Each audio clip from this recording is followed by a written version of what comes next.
لله الحمد لله وكفى وسلام على عباده الذين اصطفى أما بعد فأعوذ بالله من الشيطان الرجيم بسم الله الرحمن الرحيم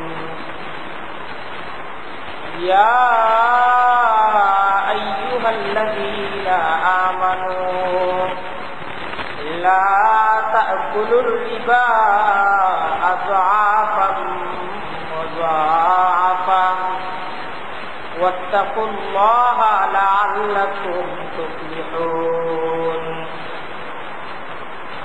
واتقوا النار التي أعدت للكافرين وأطيعوا الله والرسول لعلكم ترحمون وسارعوا إلى مغفرة من ربكم وجنة عرضها السماوات والأرض أعدت للمتقين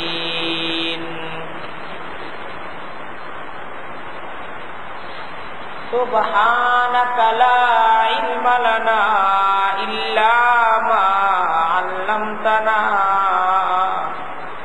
إنك أنت العليم الحكيم رب اشرح لي صدري ويسر لي أمري واحلل عقدة من لساني يفقه قولي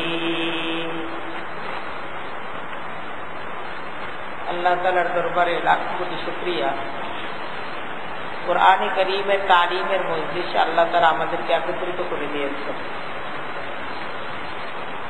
শত কোটি দরুদ এবং সালাম প্যারা নবী হযরত মুহাম্মদ মুস্তাফা সাল্লাল্লাহু আলাইহি ওয়াসাল্লামের উপর আল্লাহ তাআলা যার উম্মত করে আমাদেরকে সৌভাগ্যবান করেছেন। আজকে আমরা সূরা আলে ইমরানের 130তম আয়াত থেকে আমাদের আলোচনা শুরু করব। দেখেন সূরা আলে ইমরানের এই অংশে এসে আমাদের সামনে এই দাওয়াত কুরআন পেশ করতেছে যে মুসলমান যদি ধৈর্যশীল হয় আর মুসলমানদের মাঝে যদি তাকওয়ার গুণ তাদের অর্জিত হয়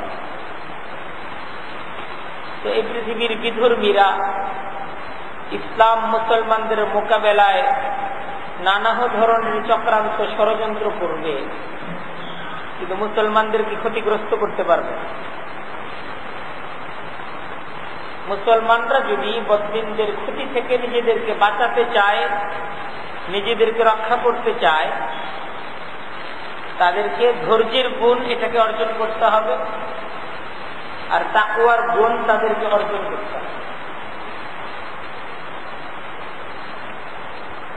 মুসলমানদের ইতিহাসের কয়েকটা ঘটনা আমাদের সামনে আলোচনা করা হয়েছে। একটা হলো বদরের যুদ্ধের ঘটনা আর আরেকটা হলো উহুদের যুদ্ধের ঘটনা। বদরের যুদ্ধে মুসলমানরা সহায় সম্বলহীন ছিল, যুদ্ধের তেমন কোন প্রস্তুতি মুসলমানদের ছিল না, কিন্তু এই যুদ্ধে মুসলমানরা বিজয় অর্জন করেছে।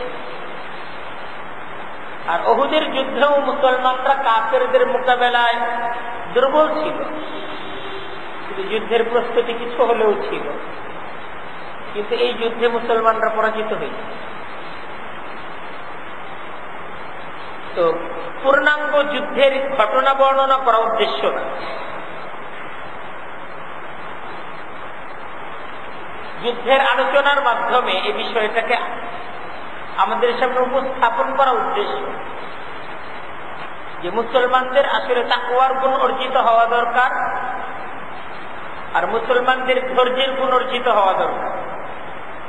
আর মুসলমানরা যখন ধৈর্যশীল হয়, যখন মুসলমানরা তাকওয়াবান হয়, তখন কাফেরদের শক্তি নেই মুসলমানদেরকে পরাজিত করবে। হ্যাঁ, মুসলমানদের মাঝে যদি তাকওয়ার ত্রুটি থাকে, ধৈর্যের যদি ত্রুটি থাকে, তখনই কাফেররা বিজয়ী।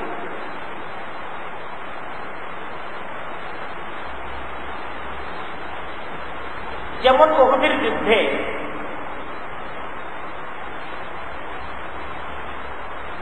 জয়ের জন্য কাফের মুশরিকরা এরা উচ্চ সুদে ঋণ নিয়ে যুদ্ধের একটা ব্যাপক প্রস্তুতি গ্রহণ করে এরা উহুদের ময়দানে উপস্থিত।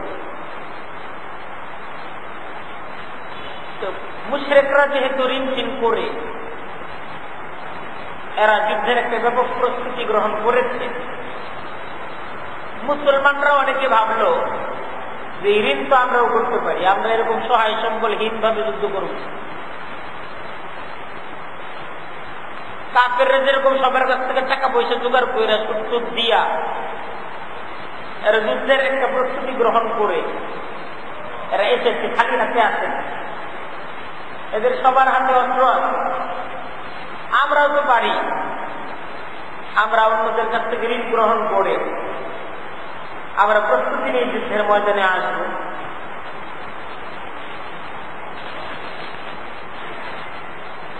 তো কোরআন মুসলমানদের এই মনোভাবটাকে সামনে রেখে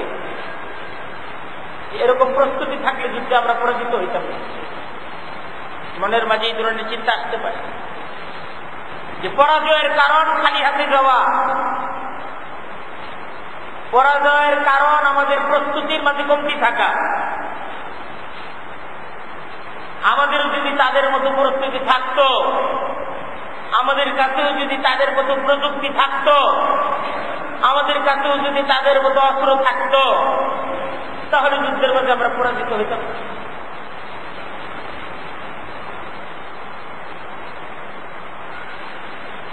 আর এটা না থাকার কারণে আমাদের কি হয়ে গেছে? পরাজয় হয়ে গেছে। তো কোরআন বলছে যে উচ্চ সুদে ঋণ নিয়ে সুদের সাথে সম্পৃক্ত হয়ে তোমরা যুদ্ধের মাঝে বিজয় অর্জন করতে চাও, অথচ এই সুদ তো হারাম। এই সুদটা তো সর্বাবস্থায় হারাম। তোমরা যে মনে করছো তাদের মতো আমরাও পারতাম, তাহলে আমরা পরাজিত হইতাম না, কিন্তু এটাই তো পরাজয়। আল্লাহর হুকুমকে অমান্য করাটা কি জয় না পরাজয়? পরাজয়। এটা কম হোক বেশি হোক, সর্বাবস্থায় তো এটা হারাম। মুসলমানরা তাদের তো যারা ঈমান এনেছে তাদের প্রধান বিষয় থাকবে হারাম থেকে বাঁচা এবং আল্লাহ এবং আল্লাহর রাসূলের আনুগত্য করা। আল্লাহ এবং আল্লাহর রাসূলের আনুগত্যের মাঝেই মুসলমানদের শ্রেষ্ঠত্ব, মুসলমানদের মর্যাদা, মুসলমানদের বিজয়। মুসলমানরা যদি আল্লাহ আল্লাহর রাসূলের পথে থেকে জীবন দেয়, তার জীবন দেওয়াটাও বিজয়। আর আল্লাহ এবং আল্লাহর রাসূলের পথের বাইরে যে তার যদি জীবন বাঁচে, এটা জীবনের কোনো বিজয় না, এটা জীবনের পরাজয়। বেঁচে থাকার মাঝে জীবনের জয় নেই। আসলে আল্লাহ এবং আল্লাহর রাসূলের তরিকার উপর নিজ জীবনকে উৎসর্গ করার মাঝে মুসলমানরা তাদের জীবনের সফলতা মনে করে। ইয়া আইয়ুহাল্লাযীনা আমানু লা তা'কুলুর রিবা আযআফাম মুযাআফা ওয়াত্তাকুল্লাহ লা'আল্লাকুম তুফলিহুন ওয়াত্তাকুন নারাল্লাতী উ'ইদ্দাত লিল কাফিরিন ওয়া আতিউল্লাহা ওয়ার রাসূলা লা'আল্লাকুম তুরহামুন। আল্লাহ বিশেষভাবে সম্বোধন করতেছেন ইয়া আইয়ুহাল্লাযীনা আমানু, খুব পাওয়ারফুল শব্দ। হে ঈমানদারেরা, সবাই ডাকতেছেন যারা তোমরা ঈমান আনছো নিজেদেরকে বলো যে আমরা ঈমানদার। এই তোমরা শুনো, লা তাকুলুর রিবা আযআফাম মুযাফা, তোমরা খেও না। লা তাকুলুর রিবা, সুদের সাথে কোনো অবস্থাতেই সম্পৃক্ত হয়েও না, এটা তো হারাম। এই কয়েক গুণ বাড়িয়ে নিজ অর্থের উপর যে লভ্যাংশ গ্রহণ করা হয় এটা হারাম। ওয়াত্তাকুল্লাহ, তোমরা আল্লাহকে ভয় করো, লাআল্লাকুম তুফলিহুন, যেন তোমরা সফলতা অর্জন করতে পারো, অর্থাৎ বেহেশত লাভ করতে পারো, দুজক থেকে বাঁচতে পারো। যুদ্ধে বিজয় অর্জন করে কি হবে? দরকার তো আল্লাহর সন্তুষ্টি অর্জন করে বেহেশতে প্রবেশ করে। মুসলমানদের কি যুদ্ধে বিজয় দরকার আছে? উত্তর দাও। মুসলমানদের যুদ্ধে বিজয় প্রয়োজন আছে? মুসলমানদের তো আসলে প্রয়োজন আল্লাহর সন্তুষ্টি অর্জন করে জান্নাতে যাওয়া, দুজক থেকে বাঁচা।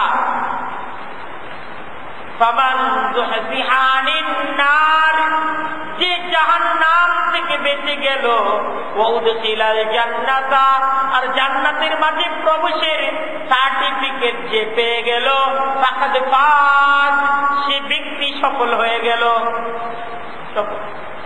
ওয়ামাল হায়াতুদ দুনিয়া ইল্লা মাতাউল গুরুর, দুনিয়ার জীবনটাই ধোঁকা। দুনিয়াতে যতদিন বাঁচা ততদিন ধোঁকার মধ্যে বেঁচে থাকে। দুনিয়া সকালবেলাও ধোঁকা দেয়, দুপুর বেলাও ধোঁকা দেয়, রাত্রেবেলাও ধোঁকা দেয়। সে তার ব্যবসা বাণিজ্যের দ্বারাও ধোঁকা দেয়, লসের দ্বারাও ধোঁকা দেয়। দুনিয়ার কাজই ধোঁকা দেওয়া। ধোঁকা দেওয়ার জন্যই দুনিয়াকে সৃষ্টি করা হল। সফলতা দেওয়ার আর শ্রেষ্ঠত্ব দেওয়ার, মর্যাদা দেওয়ার ক্ষমতা দুনিয়ার নাই।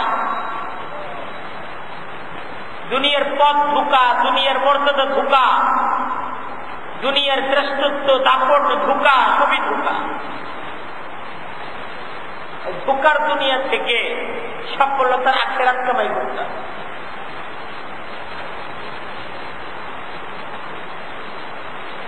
তোমরা বেহেশতের চিন্তা করো, তোমরা দুজক থেকে বাঁচার চিন্তা করো, এটা সফলতা। আল্লাহকে ভয় করো।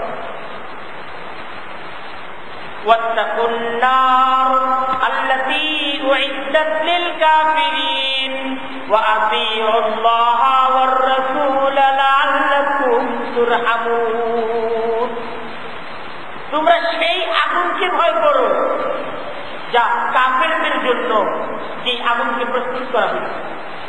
তোমরা সেই আগুনের দিকে যাও না, তোমরা তো জান্নাতের দিকে যাও, তোমরা জাহান্নামের দিকে কেন যাবো? আর হারামের সাথে সম্পৃক্ত হলে ঠিকানা কোথায় হবে? জাহান্নাম।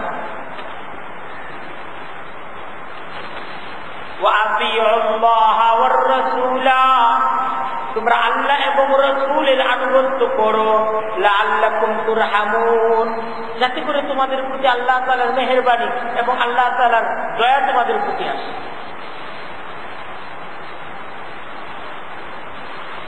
আল্লাহ আরো পরিষ্কার ভাবে ডাকতেছে, ওয়াসারিউ, তোমরা প্রতিযোগিতা করে অগ্রসর হও। সারিউ, তোমরা একে অপরের সাথে পাল্লা দিয়ে অগ্রসর হও। ইলা মাগফিরাতিন মির রাব্বিকুম, তোমাদের প্রভুর ক্ষমার দিকে অগ্রসর হও।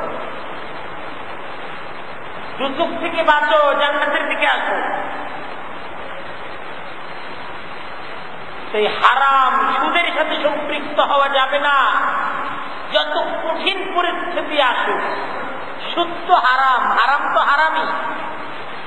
কঠিন পরিস্থিতির মাঝেই তো নিজ ইমানের হেফাজত দরকার, নিজ আমলের হেফাজত দরকার। কঠিন পরিস্থিতির কারণে এখন এই কঠিন পরিস্থিতি থেকে আমাকে তো বাঁচতে হবে না, কঠিন পরিস্থিতি থেকে বাঁচতে হবে না, কুফর থেকে বাঁচতে হবে, হারাম থেকে বাঁচতে হবে। আল্লাহর অবাধ্যতা কোন অবস্থাতেই করা যাবে না। আল্লাহর হুকুমের লঙ্ঘন, জীবনের যত কঠিন পরিস্থিতি আসুক, সে পরিস্থিতিতে আল্লাহর হুকুম লঙ্ঘন করা যায় না। মুসলমান সে তো নিজেকে বাঁচানোর জন্য অগ্রসর হবে না, সে তার আমল, তার ঈমানকে বাঁচানোর জন্য তার জীবন দিয়েছে। আল্লাহ বলছেন, আসো সারিউ, তোমরা প্রতিযোগিতা করে অগ্রসর হও, একে অপরের সাথে পাল্লা দিয়ে অগ্রসর হও। পাল্লা দিয়ে বাড়ি করার দিকে তোমরা যাচ্ছ, যে আমার বাড়ি কার বাড়ির চেয়ে সুন্দর হবে, আমার গাড়ি কার গাড়ির চেয়ে সুন্দর হবে, আমার দোকান অপরের দোকানের চেয়ে শ্রেষ্ঠ হবে, এই বাজারের আমি শ্রেষ্ঠ ব্যবসায়ী হব, এই মিরপুরের আমি সবচেয়ে বড় ধনী হব। কি লাভ? সারিউ, তোমরা প্রতিযোগিতা করে অগ্রসর হও ইলা মাগফিরাতিন মির রাব্বিকুম, তোমাদের প্রভুর ক্ষমার দিকে, ওয়া জান্নাতিন, আর জান্নাতের দিকে, আরজুহাস সামাওয়াতু ওয়াল আরদু, যে জান্নাতের প্রশস্ততার পরিমাণ হলো আসমান এবং জমিন, যে জান্নাতের প্রশস্ততার পরিমাণ হলো আসমান এবং জমিন। উইদ্দাত লিল মুত্তাকিন, আর যে জান্নাতটা মুত্তাকিদের জন্য প্রস্তুত করা হয়েছে, মুত্তাকিদের জন্য এই জান্নাতটা প্রস্তুত করা।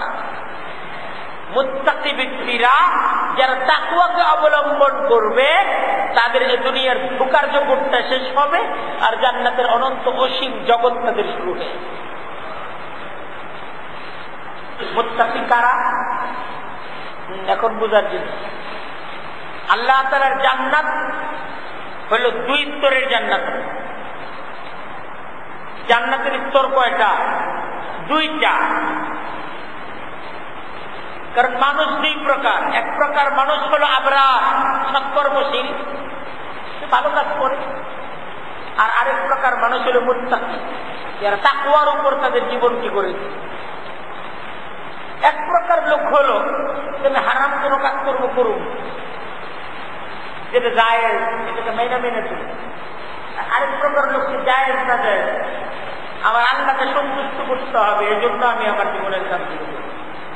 এই দুই প্রকার মানুষ এক প্রকার লোক অবাধ্যতা করে, সিম্পল জীবন, আল্লাহর হুকুম মেনে দিয়ে সিম্পল একটা জীবন যাপন করে। আর আরেক প্রকার লোক হলো আল্লাহ তাআলার সন্তুষ্টির জন্য জীবনের সমস্ত সিম্পল কাজও দেখবে, যে না আমার এই জীবন দরকার নেই, আমার দরকার আল্লাহ। এখন বলতেছে মুত্তাকি কারা? মুত্তাকিদের জান্নাতটা হবে বিশাল, যার পরিমাণ হবে, যার মাপ হবে আসমান জমিনের চেয়ে, যার আয়তন হবে। মুত্তাকি কারা? মুত্তাকিদের কি গুণাবলী, সে গুণাবলীর আলোচনা হয়েছে। আল্লাযীনা ইউনফিকুনা ফিস-সাররাই ওয়াদ-দাররাই ওয়াল কাযিমিনাল গায়যা ওয়াল আফিনা আনিন-নাস। আল্লাযীনা ইউনফিকুনা, তো যারা তাদের সম্পদ এটাকে দান করে, তখন ফিস-সাররাই ওয়াদ-দাররাই, সুখের সময়ও দুঃখের সময়। এক সময় হাতে প্রচুর টাকা পয়সা আছে, কি করো, কিছু দান করি। আর এক সময় হাতের টাকা পয়সা নাই, ভাই এখন আমার আশেপাশে আইসো না, কারণ আমার কাছে টাকা পয়সা নেই, মন মেজাজ ভালো না। না, সুখের সময় সে ঠিক যেরকম আল্লাহ তাআলার সন্তুষ্টি অর্জনের জন্য দানশীল ছিল, এখন বিপদগ্রস্ত অবস্থাতেও সে আল্লাহ তাআলার সন্তুষ্টির জন্য বিপদের মুহূর্তেও সে দান কমায় না, নিজের খাওয়া কমাইছে, নিজের খাওয়া দাওয়া কমাইছে, কিন্তু আল্লাহর প্রতি দান করাটাকে কি করে নাই, এটাকে কমায় না। আগে তার কাছে টাকা থাকতো, মাসে 5,000 থেকে বেশি থাকতো, এর দান করত। আর 15,000 টাকা খরচ করত। এখন ইনকাম কমে গেছে না, তো সে তার খাওয়া কমাইছে, কিন্তু দান কি করে নাই, কমায়। আমি কম খাবো, কিন্তু আল্লাহকে সন্তুষ্ট করার জন্য যেটা দিচ্ছিলাম এটাকে তো কম করা যাবে।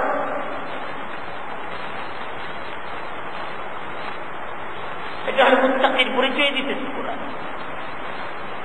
আল্লাযীনা ইউনফিকুনা ফিস-সাররাই ওয়াদ-দাররাই, যে তাকওয়াবান এবং তাকওয়াকে অর্জনকারী মুসলমান কারা, তাদের পরিচয় কি? যারা তাদের সম্পদকে সচ্ছলতার মাঝে অসচ্ছলতার মাঝে, সুখের মাঝে দুঃখের মাঝে, উভয় অবস্থাতে যারা তাদের সম্পদকে এটাকে দান করে। প্রথম গুণ, খুব অল্প কয়েকটা গুণ আনা হয়েছে। দ্বিতীয় গুণ, ওয়াল কাযিমিনাল গায়যা, যারা ক্রোধকে দমন করে, যাদের মেজাজ তাদের নিয়ন্ত্রণে থাকে, এমন রাগ উঠে না যে আমার তো রাগ উঠে গেছিল,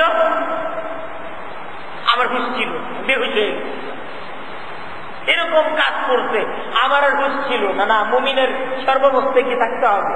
হুঁশ থাকতে হবে। এরকম অনিয়ন্ত্রিত রাগ উঠে যাবে, কারণ সে সবসময় মনে করে আমার উপরে কে আছে? আল্লাহ। আমি শেষ না, আমার ক্ষমতাটাই সর্বোচ্চ না, আমার বিচারটাই শেষ বিচার না, বরং আমার বিচারের মাঝে যদি অন্যায় হয় আমার বিচার করার জন্য কে আছে? আল্লাহ। ওয়াল কাযিমিনাল গায়যা, যারা ক্রোধকে দমনকারী, ওয়াল আফিনা আনিন নাস, আর মানুষদেরকে ক্ষমাকারী।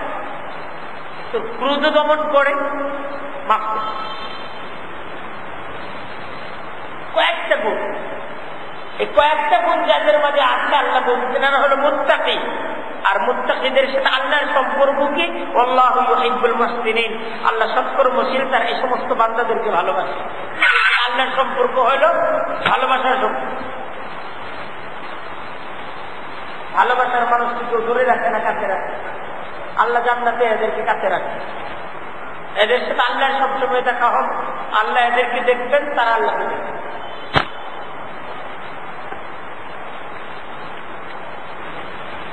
আর আরেক প্রকার জান্নাতি আছে, এরা হলো দ্বিতীয় স্তরের জান্নাতি।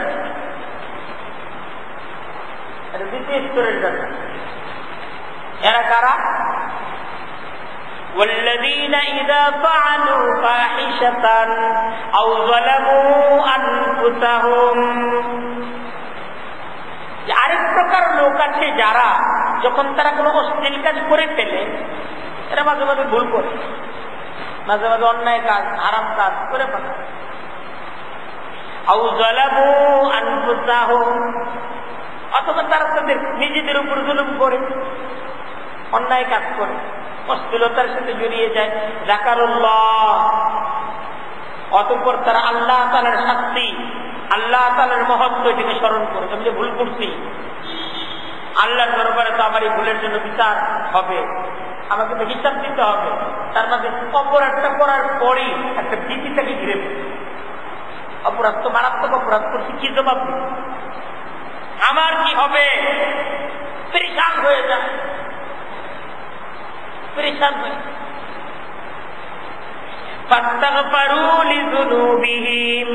আর তারা নিজেদের গুনাহের জন্য ক্ষমা চাইতে থাকে। আর ক্ষমা চায় কার কাছে? ক্ষমা করার মালিক একমাত্র কে? আল্লাহ তাআলা। তার কেউর কাছে ক্ষমা করার ক্ষমতা নেই।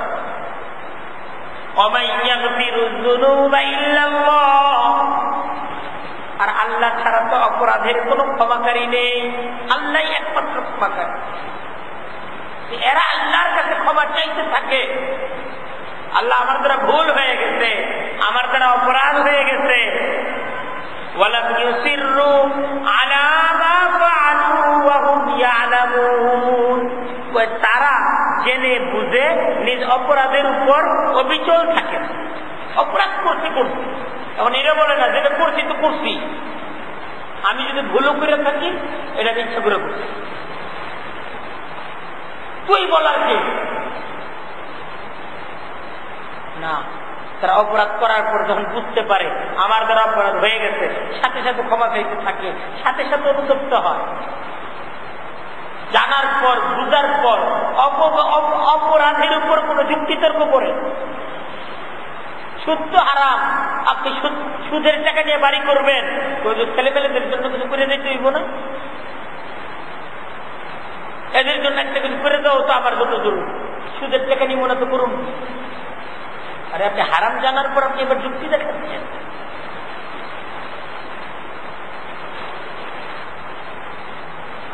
আপনি জানলেন হারাম, তারপর আপনি কি হারামের উপর আবার যুক্তি কিসে?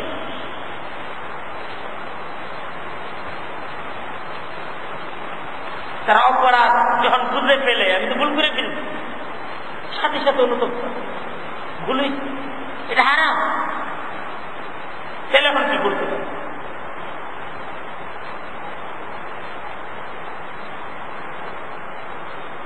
আল্লাহ তার এই সমস্ত বান্দাদের কথা বলতেছেন, উলাইকা জাযাউহুম মাগফিরাতুম মির রাব্বিহিম, এরা তো এমন লোক তাদের প্রতিদান হলো তাদের প্রতিপালকের পক্ষ থেকে ক্ষমা। সুবহানাল্লাহ, এদেরকে আমি ক্ষমা করে দিই, আমার দরবারটা ক্ষমা করার দরবার। আল্লাহ বুঝাচ্ছেন, আসো ক্ষমার চাল, ক্ষমা করে দিই। ওয়াজান্নাতুন তাজরি মিন তাহতিহাল আনহার, আর জান্নাত যার নিম্নদেশে নহর প্রবাহিত থাকবে, সুন্দর মনোরম দৃশ্যের জান্নাত থাকবে। এটা কত বড় হবে বলে, কিন্তু এটা বলে দিচ্ছে বিশাল জান্নাত। আর এরা জান্নাত না, মনোরম দৃশ্যের একটা প্লট, জান্নাতের একটা প্লট তারা পাবে, খালিদিনা ফিহা, চিরকালের জন্য পাবে। ওয়ানিআমা আজরুল আমিলিন, আর আল্লাহ বলতেছেন এই সকল কর্মীদের প্রতিদান কত উত্তম, কত উত্তম জায়গা তারা পাবে জান্নাতে। এই মুসলমানরা তারা তো হারাম কাজ কোন অবস্থাতেই হারামের সাথে সম্পৃক্ত হবে না, তাদের মনের মাঝে এই ইচ্ছাটাও জায়গা চাই। মুসলমান তো সবসময় তাদের চোখের থাকবে, সামনে থাকবে জান্নাত, একটাই তাদের লক্ষ্য হবে আল্লাহর সন্তুষ্টি অর্জন। আমি আল্লাহকে অসন্তুষ্ট করে কিচ্ছু চাই, আমি আল্লাহকে অসন্তুষ্ট করে কিছু চাই না, এটা মুসলমানের ফিকির থাকে। আমার একটাই লক্ষ্য, একটাই উদ্দেশ্য, একটাই মাকসাদ, একটাই মন্দির, আমার আল্লাহকে সন্তুষ্ট করতে হবে।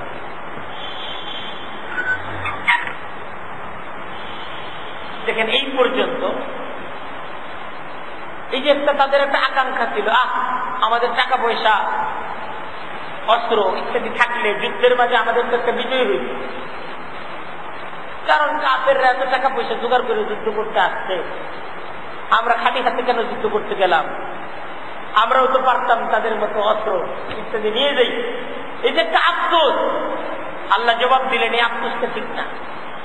তোমরা কেন আফসোস করো?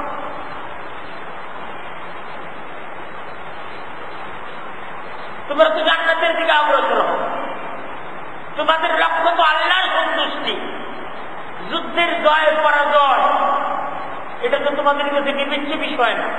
তোমাদের কাছে বিবেচ্য বিষয় যে যুদ্ধে জয় হোক আর পরাজয় হোক আমরা কি কোনো ভুল করছি?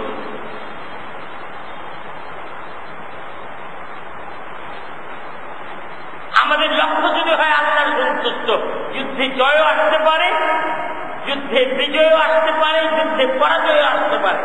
জয় পরাজয়ের মাঝে আমাদের সফলতা ব্যর্থতা না, আমাদের সফলতা ব্যর্থতা হলো আল্লাহ তাআলার সন্তুষ্টির মাঝে কাজ করে যাওয়াতে আমাদের সফলতা।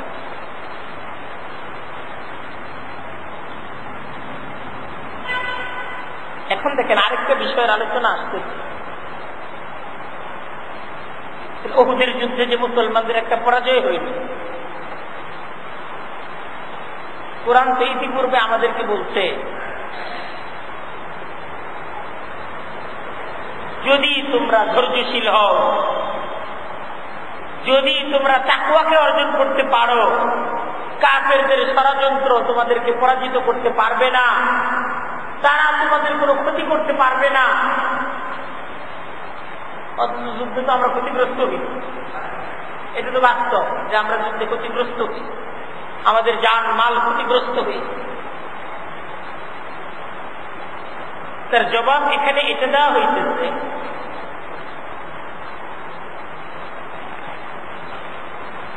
আল্লাহর নিয়ম তো এইটাই যে কাফেররাই পরাজিত হবে। এটাই চূড়ান্ত ইতিহাস। দেখো, তোমরা যদি দেখতে চাও ইতিহাস দেখো,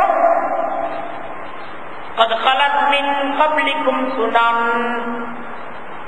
তোমাদের পূর্বে বহু যুগ ঘটে গেছে, বহু ঘটনা ঘটে গেছে, বহু যুগ অতিবাহিত হয়েছে তোমাদের পূর্বে।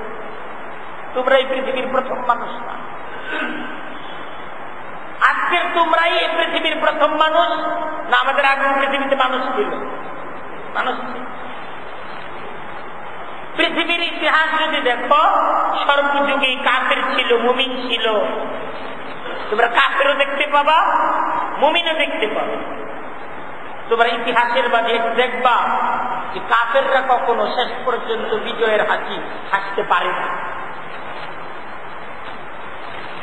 ইতিহাস যদি দেখতে চাও দেখবে তোমরা হযরত মূসার ইতিহাস, মোকাবেলায় ফেরাউনের ইতিহাস, আল্লাহর নবী হযরত হুদ, হযরত সালেহের ইতিহাস, তাদের মোকাবেলায় আদ সামুদ জাতির ইতিহাস। তোমরা দেখতে পাবে আল্লাহর নবী হযরত ইব্রাহিম আলাইহিস সালামের ইতিহাস, তার মোকাবেলায় নমরুদের ইতিহাস। আল্লাহর নবী হযরত ইউসুফ আলাইহিস সালামের ইতিহাস, তার মোকাবেলায় আজিজে মিসরের স্ত্রী, তার ভাইদের ষড়যন্ত্রের ইতিহাস। প্রত্যেকটা পৃথিবীর ইতিহাস, পৃথিবীর অতীত সমস্ত ইতিহাসগুলো সাক্ষী যে ষড়যন্ত্রকারীরা মুমিনদেরকে শেষ পর্যন্ত পরাজিত করতে পারে।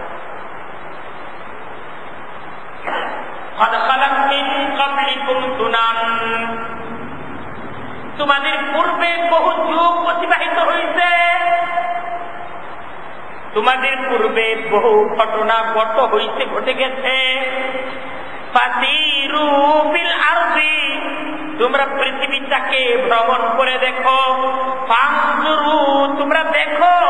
কাইফা কানা আকিবাতুল মুকাজ্জিবিন, মিথ্যারোপকারীদের আর কাফেরদের পরিণাম কেমন হয়েছে। কেমন হয়েছে?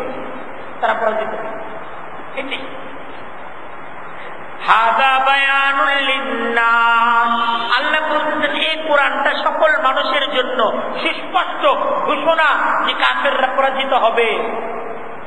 কোরআনটা তো এই ঘোষণার জন্য পৃথিবীতে এসেছে। মুমিন, তোমরা ঈমানকে গ্রহণ করো, তোমরা তাকওয়া অর্জন করো, তোমরা ধৈর্যের গুণ অর্জন করো, তোমরাই বিজয়ী হবে, কাফেররা পরাজিত হবে। এই কথা বলার জন্যই তো কোরআন, এটাই তো কোরআনের দাওয়া।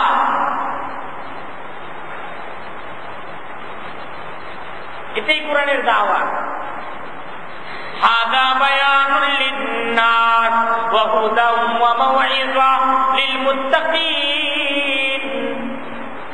আল্লাহ বলতেছেন হাদা বায়ানুল লিন্নাসি ওয়া হুদাম ওয়া মাউইযাতুল লিল মুত্তাকিন। এই কোরআনটা সুস্পষ্ট ঘোষণা সকল মানুষের জন্য। এই কোরআনটা জীবন ব্যবস্থা সকল মানুষের জন্য, মাউইযা, এবং কোরআনটা একটা উপদেশ লিল মুত্তাকিন, মুত্তাকিদের জন্য। তোমরা যারা তাকওয়া অর্জন করতে চাও, কোরআনটা হলো তোমাদের জন্য উপদেশ। কোরআনটাই হেদায়েত। তোমাদের জীবন এই কোরআনের কাছ থেকে শিখতে হবে, কোরআনের কাছ থেকে জানতে চাইতে হবে আমি কোন পথে চলবো। কোরআন আমাকে বলে দাও, কোরআন বলে দিবে তুমি এই পথে চলো, সেই পথে তোমাকে চলতে হবে। কোরআনকে জিজ্ঞেস করতে হবে আমি কি ছাড়বো, কোরআন বলবে তোমাকে সমস্ত কাজ ছেড়ে দিতে হবে, সাথে সাথে তোমাকে ছেড়ে দিতে হবে। এটাই তোমার জীবন হবে।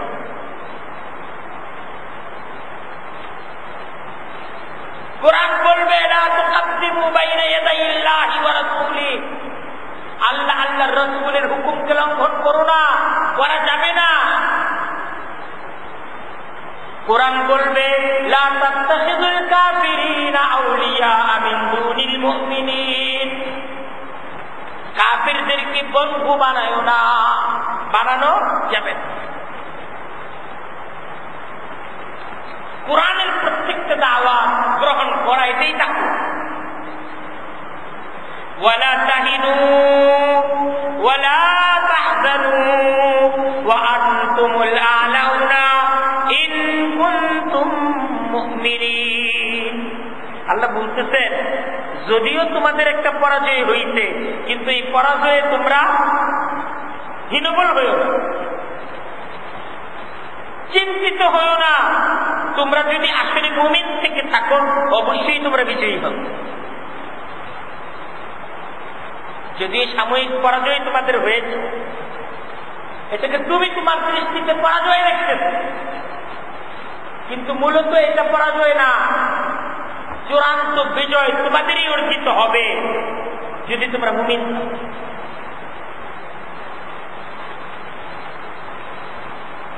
সাময়িক পরাজয় কিছু ভুলের খেসারত, কিছু ভুলের কারণে সাময়িক পরাজয় হইতে পারে মুসলমান। তো মুসলমানরা সাময়িক পরাজয়ে এরা ঘাবড়াবে না, বরং সাময়িক পরাজয় থেকে মুসলমানরা শিক্ষা অর্জন করে তাদের ত্রুটি বিচ্যুতি থেকে মুক্ত হয়ে মুসলমানরা আবারও যুদ্ধের জন্য তৈরি হবে, আবার বিজয়। এখন দেখেন উহুদ যুদ্ধের কারণগুলো কেন পরাজয় হয়েছে, এটার কয়েকটা কারণ আল্লাহ নিজে বুঝাচ্ছেন। প্রথম কথা বলতেছে যে যুদ্ধে তোমরা যদি ক্ষতিগ্রস্ত হয়ে থাকো ঘাবড়াচ্ছ কেন? কেন ঘাবড়াচ্ছ? ইতিপূর্বে তোমাদের বিপরীত, তোমাদের বিপক্ষ সম্প্রদায় তারাও কি ইতিপূর্বে আঘাতপ্রাপ্ত হয়েছে? এই বছর যুদ্ধের মাঝে তোমরা ক্ষতিগ্রস্ত হয়েছে, তোমাদের 70 জন সাথী শহীদ হয়ে গেছে। তোমরা একটু পূর্ববর্তী ইতিহাসের দিকে তাকাও, মাত্র একটা বছর আগে ইতিপূর্বের যুদ্ধে কাফেররাও তো এরকম আঘাতপ্রাপ্ত হয়েছে, তাদের 70 জন সর্দার যুদ্ধের ময়দানে নিহত হয়েছে, 70 জন বন্দী হয়েছে, হয় না? কাফেররা তো সেই পরাজয়ের পর এরা সাহস হারা হয় নাই, ঘাবড়ায় নাই, 1 বছর পরে আবার যুদ্ধ করতে আসে। কাফেররা যেখানে যুদ্ধে পরাজিত হয়ে ঘাবড়ায় নাই, মুমিনরা যুদ্ধে পরাজিত হয়ে ঘাবড়াবে কেন? যুদ্ধের মাঝে জয় হতে পারে, পরাজয় হতে পারে, ঘাবড়াবার কিছু না। যুদ্ধের মাঝে জয় হতে পারে, পরাজয় হতে পারে, ঘাবড়াবার কিছু আছে? ঘাবড়াবার কিছু।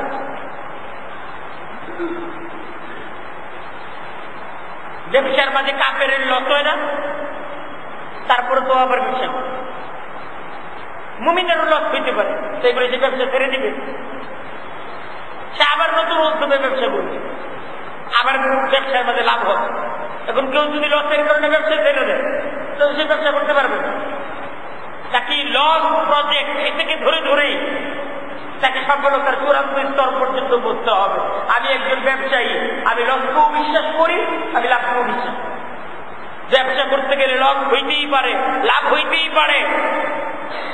যুদ্ধে যেহেতু করতে গেছি, এখানে জয় হইতে পারে, পরাজয় হইতে পারে।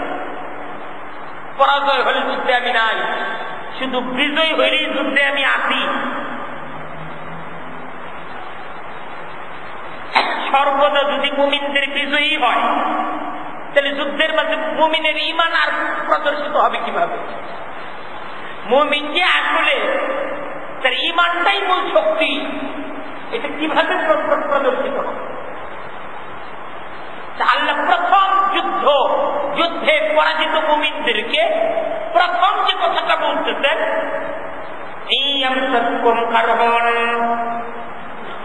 যদি তোমাদেরকে যুদ্ধের মাঝে আঘাত স্পর্শ করে থাকে, ঘাবড়াবার কিছু নেই, কারণ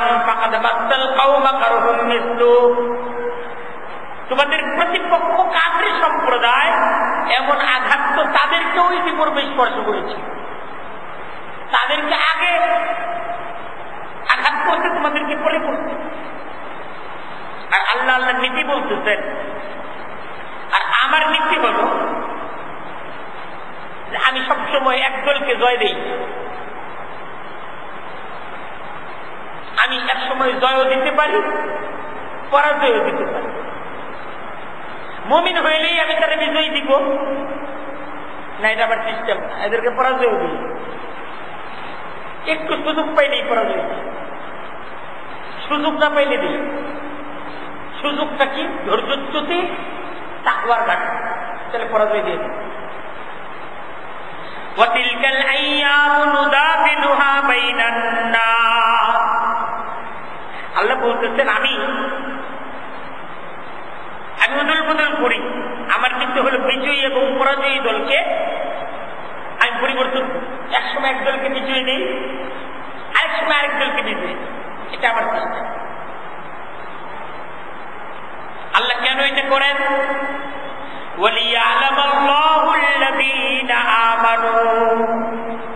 বিপদের মাধ্যমেই তো খাঁটি ইমানের পরীক্ষা হয়। তুমি যে আসলে খাঁটি ইমানদার, বিপদ না দিলে তো এটার পরীক্ষা হবে না, যাচাই হবে না। এই বিপদের মাধ্যমে আল্লাহ তিনি জেনে নেন আল্লাযীনা আমানু, তারা আসলে ইমানদার। এক প্রথম কারণ বলল বিপদ দিয়া আসলে আমি তোমাদের ইমানটাকে যাচাই করছি। এক আর আল্লাহ তোমাদের অনেককে এই বিপদের মাধ্যমে শহীদ হিসেবে গ্রহণ করে নিয়েছেন, তাদেরকে শহীদের মর্যাদা দিয়েছেন। আল্লাহর ইচ্ছা ছিল যে তোমাদের কিছু ভাইকে, তোমাদের কিছু সাথীকে তিনি শহীদের মর্যাদা দান।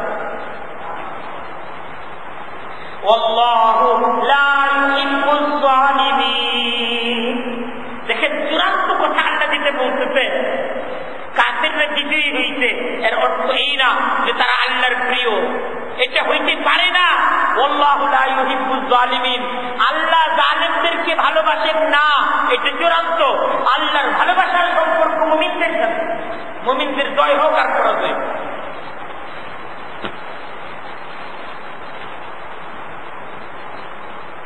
এটাই চূড়ান্ত যে আমরা যে ঈমানের উপর আছি, আমাদের অভিভাবককে আল্লাহ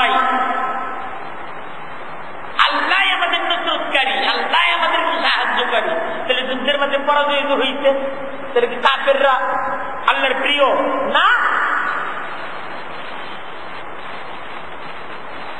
আল্লাহ কাফেরদেরকে বিজয় দিচ্ছেন, আরেকটা সুযোগ দিচ্ছেন। আচ্ছা বিজয় কেন দিলেন কাফেরদেরকে? আরো বুঝাচ্ছেন, যেন আল্লাহ তারা ইমানদারদেরকে বাছাই করতে পারে। কাফেরদেরকে বিজয় দিয়ে দিচ্ছে, এখন দেখতে যান বিপদের মুহূর্তে কারা মুসলমান। আর আর কাফেরদেরকে বিজয় কেন দিলেন? যেন কাফেরদেরকে আল্লাহ তারা চিরতরে মিটিয়ে দেয়, চিরতরে তাদেরকে ধ্বংস করে দেওয়ার জন্য এই বিজয়। কারণ বিজয় দেখা কাফেররা কুফরির মাঝে আরো বেশি আত্মনিয়োগ করবে। আর কুফরির এই ভাইরা যাদের মাঝে আছে, তারা সবাই তাদের কুফরিটাকে প্রকাশ করবে, আল্লাহ তাদেরকে ধ্বংস করে দেবে। কাফেরদের জয় জয়কার, তাদের প্রভাব, তাদের দাপট, বিজয়ের পর তাদের বিজয়, তাদেরকে চিরতরে আল্লাহ তারা নিঃশেষ করে দিতে চান। এই জন্যই তাদেরকে বিজয়ের পর বিজয় দিতে। আর মুমিনদেরকে বিপদের পর বিপদ দিতেছেন কেন? চূড়ান্ত ভাবে কারা মুমিন, ইমানের দাবিতে আসলে কারা সাচ্চা, কারা সত্যবাদী, আল্লাহ এটাকে পূর্ণাঙ্গ ভাবে পরীক্ষা নিতে চাচ্ছে। এরপরে দেখেন কি বলতে,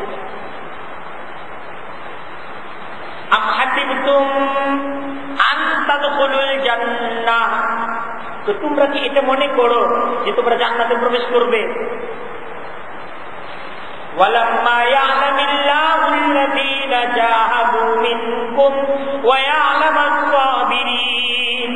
অথচ আল্লাহ তিনি জানবেন না যে তোমাদের মাঝে কারা আল্লাহর প্রতি জিহাদকারী, আর আল্লাহ তিনি জানবেন না তোমাদের মাঝে কারা ধৈর্যশীল।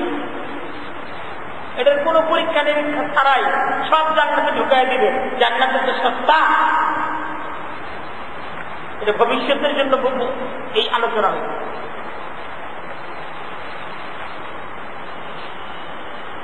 বিপদের মাধ্যমে ঈমান এবং দৃঢ়তার পরীক্ষা হয়। বিপদ না দিলে তো ঈমানের দৃঢ়তার পরীক্ষা হবে না। কাফের কুফার শক্তির সাথে লড়াই, পৃথিবীতে কাফেরদের সাথে লড়াই মুমিনদের কিয়ামত পর্যন্ত থাকবে। কুফরের সাথে লড়াই করতেই হবে। যারা আপোষ করবে তারাই মুনাফিক, যারা লড়াই করবে, লড়াই করে টিকে থাকবে তারাই মুমিন। এ লড়াই চলছে, চলবে, কিয়ামত পর্যন্ত চলবে, এর থামবে না। কিন্তু বলতেছেন আল্লাহ, তোমরা লড়াই করবা না, তাহলে ইমানের পরীক্ষা ছাড়াই জান্নাতে চলে যাবা। পরীক্ষা ছাড়া যাদের ক্লাস 1 থেকে 2-তে উঠা যায় না, সমস্ত সার্টিফিকেট হাতে থাকার পরও পরীক্ষা ছাড়া, ইন্টারভিউ ছাড়া একটা চাকরিতে ঢুকে যায় না। এত বিশাল জান্নাত ইমানের পরীক্ষা ছাড়া দিয়ে দিব, এটা হবে না। ইমানের কঠিন পরীক্ষায় উত্তীর্ণ হয়ে জান্নাত পর্যন্ত করতে হবে। দেখেন, আরেকটা বিষয় স্মরণ করানো হচ্ছে, বদরের শহীদদের মর্যাদার কথা শুনে অনেকের মনে এই ইচ্ছা ছিল, যদি আবারও শাহাদতের কোন সুযোগ আছে, আমরা শহীদ হয়ে সেই মর্যাদাকে অর্জন করব, এরকম একটা আকাঙ্ক্ষা অনেকের মাঝে ছিল। এবং এই আকাঙ্ক্ষার কারণেই এদের পক্ষ থেকে আল্লাহর রাসূলের উপর চাপ ছিল যে আমরা মদিনা থেকে বের হয়ে যুদ্ধ করব। ইচ্ছা কি? শহীদ হওয়ার ইচ্ছা। এখন কোরআন তাদেরকে বলতেছে, তোমাদের তো শাহাদতের ইচ্ছা ছিল, তোমরাই তো শাহাদতের আকাঙ্ক্ষা নিয়ে তোমরা যুদ্ধের ময়দানে তোমরা অগ্রসর হয়েছিলে, কিন্তু যুদ্ধের মাঝে তোমরা অবিচল থাকতে পারো নাই। যুদ্ধের ময়দানে তোমরা অবিচল থাকতে পারো না, কিন্তু ওয়ালাকাদ কুনতুম তামান্নাউনাল মাউত, অথচ তোমরাই তো মৃত্যুর আকাঙ্ক্ষা করেছিলে। মিন ক্বাবলি আন তালকাউ, এই মৃত্যুর সম্মুখীন হওয়ার পূর্বে তোমরা আকাঙ্ক্ষা করেছিলে। ফাকাদ রাআইতুমুহু ওয়া আনতুম তানজুরুন, এখন তোমরা তা দেখছো, সেই মৃত্যুটা, সেই আকাঙ্ক্ষিত শাহাদতটাই তো তোমরা অর্জন করেছো। এখন তোমরা এটাকে ভুলে গেছো কেন? এই শাহাদতের কারণে যুদ্ধের মাঝে তোমাদের কিছু ভাইরা শহীদ হয়েছে, এটাকে কেন তোমরা ক্ষতি ভাবতেছ? এটাকে তোমরা কেন পরাজয় ভাবতেছ? অথচ শাহাদতের আকাঙ্ক্ষা নিয়ে যুদ্ধের ময়দানে তো তোমরাই অগ্রসর হয়েছে।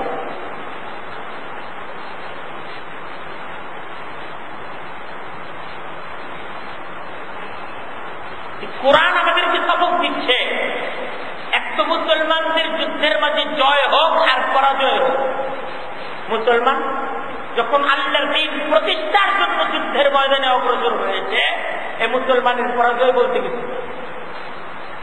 সাময়িক পরাজয় হতে পারে, এই পরাজয়টাও মর্যাদা, এই পরাজয়টাও মর্যাদা। পূর্ণ জাতি পৃথিবী দেখতেছে মুসলমান ঈমানের পথে লড়ে, দ্বীন প্রতিষ্ঠার পথে লড়ে তারা শহীদ হয়ে যাচ্ছে, তারা পরাজিত হয়ে যাচ্ছে। আল্লাহ বলতেছেন, এই শাহাদতটাই তো মুসলমানের সবচেয়ে পরম আকাঙ্ক্ষিত বিষয়। এটা মুসলমানের পরাজয়, শাহাদতটা মুসলমানের শ্রেষ্ঠতম মর্যাদা, যেই মৃত্যুর পর আল্লাহর পক্ষ থেকে জান্নাতের গ্যারান্টি।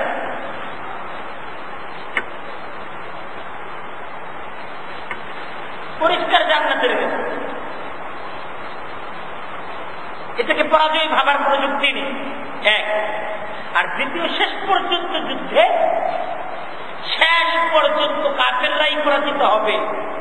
কোন ত্রুটি বিচ্যুতির কারণে সাময়িকভাবে মুসলমানদের উপর পরাজয় আসতে পারে, কিন্তু ইতিহাস সাক্ষী ঈমানের উপর অটল, ঈমানের উপর দায়েম এবং কায়েম মুসলমানটাই শেষ পর্যন্ত আল্লাহ তাআলা তাদেরকে বিজয় রাখবে। কোন অবস্থাতেই মুসলমান ঘাবড়াবে না, মুসলমান সাহস হারাবে। সামনে এই উহুদের যুদ্ধকে কেন্দ্র করে আরো কিছু পর্যালোচনা আমাদের সামনে আসছে। উহুদের যুদ্ধে একটা পর্যায়ে যখন কাফেররা এই ঘোষণা দিয়ে দিল যে মুহাম্মদুর রাসূলুল্লাহ তিনি মৃত্যুবরণ করেছেন, শহীদ হয়ে গেছেন, যখন যুদ্ধের ময়দানে আরো অস্থির অবস্থা তৈরি হল। অনেকের মাঝে এমন অবস্থা ছিল যে উনি শহীদ হয়ে গেলেন, তাহলে এখন আমাদের কি হবে? আমরা আব্দুল্লাহ ইবনে উবাইয়ের কাছে চলে যাই, আমরা যে তাকে বলি সে যেন কুরাইশদের সাথে আমাদের একটা মিল করে দেয়। অনেকের প্রশ্ন ছিল, উনি যদি সত্যি নবী হয়ে থাকেন, উনি তাহলে মরে গেলেন কেন? তার জবাব আল্লাহ তাআলা বুঝাচ্ছেন, তার জবাব আল্লাহ তাআলা বুঝাচ্ছেন যে মুহাম্মদুর রাসূলুল্লাহ তো তিনি একজন নবী, মুহাম্মদুর রাসূলুল্লাহ তিনি তো একজন নবী, তিনি তো খোদা না।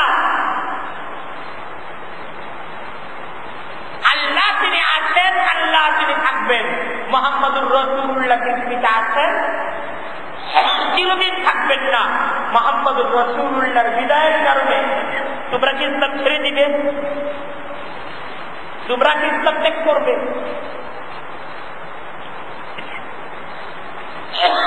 যত কঠিন পরিস্থিতি আসুক, মুসলমান তো আল্লাহকে ছাড়বে না, মুসলমান তার ঈমানকে ছাড়বে না, মুসলমান তার সাহসকে ছাড়বে না, মুসলমান তার হিম্মতকে ছাড়বে না। কারণ কঠিন পরিস্থিতির মাধ্যমেই মুসলমানের ঈমানের চূড়ান্ত পরীক্ষা। দেখেন, সত্যিকার রূপে যদি ইসলাম আমরা মানতে চাই, ইসলামকে প্রতিষ্ঠা করতে চাই, নানাভাবে জীবনের উপর পরীক্ষা আসে। আমাদেরকে বুঝতে হবে জীবনের সে সমস্ত পরীক্ষাগুলোতে আমাদের উত্তীর্ণ হচ্ছে। আল্লাহ তাআলা আমাদের সবাইকে ঈমানের উপর অটল থাকার, আল্লাহ তাআলার হুকুমের উপর, আমালে সালেহের উপর কায়েম এবং দায়েম থাকার তৌফিক দান করুন। ওয়া আখিরু দাওয়ানা আলহামদুলিল্লাহি রাব্বিল আলামিন।